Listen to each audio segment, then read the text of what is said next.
খুলনা প্রকৌশল ও প্রযুক্তি বিশ্ববিদ্যালয়ে অচলাবস্থা অব্যাহত।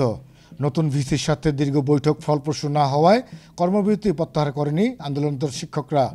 এতে পাঠ্যদান বন্ধ থাকায় অলস সময় কাটাচ্ছেন শিক্ষার্থীরা, বাড়ছে হতাশা। বিশ্ববিদ্যালয়ের রেজিস্ট্রার প্রকৌশলী মোহাম্মদ আনিসুর রহমান ভূঁইয়া আশা প্রকাশ করেছেন, দুদিনের মধ্যেই সমস্যার সমাধান হবে। এদিকে দীর্ঘ 2 ঘণ্টার বৈঠক শেষে কুয়েট শিক্ষক সমিতির সাধারণ সম্পাদক অধ্যাপক ডক্টর ফারুক হোসেন জানান, ভিসির সাথে আলোচনা হয়েছে, তবে শিক্ষক লাঞ্ছনার বিচার সহ পূর্বের দাবিতে অনড় রয়েছেন তারা। গত ঘটনাগুলোর প্রেক্ষাপটে বিশৃঙ্খলা সৃষ্টিকারী এবং শিক্ষক লাঞ্ছনার সাথে জড়িত সবার বিচার দাবিতে শিক্ষকবৃন্দের একাডেমিক কার্যক্রম থেকে বিরত থাকার ঘোষণা দেওয়া হয়েছিল।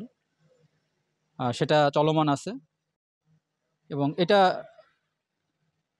বিশ্ববিদ্যালয় ক্যাম্পাসে সুষ্ঠু পরিবেশে ফেরার একটা অন্যতম একটা প্রক্রিয়া, যেটা নিয়ে ভাইস চ্যান্সেলর মহোদয়ের সাথে কথা হয়েছে অত্যন্ত আন্তরিক পরিবেশে। এখন যেহেতু এটা সমিতির বিষয়, শিক্ষকবৃন্দ আগামীকাল সাধারণ সভা, সেখান থেকে যে মেসেজ আসে সেটা পরবর্তীতে জানতে পারবেন।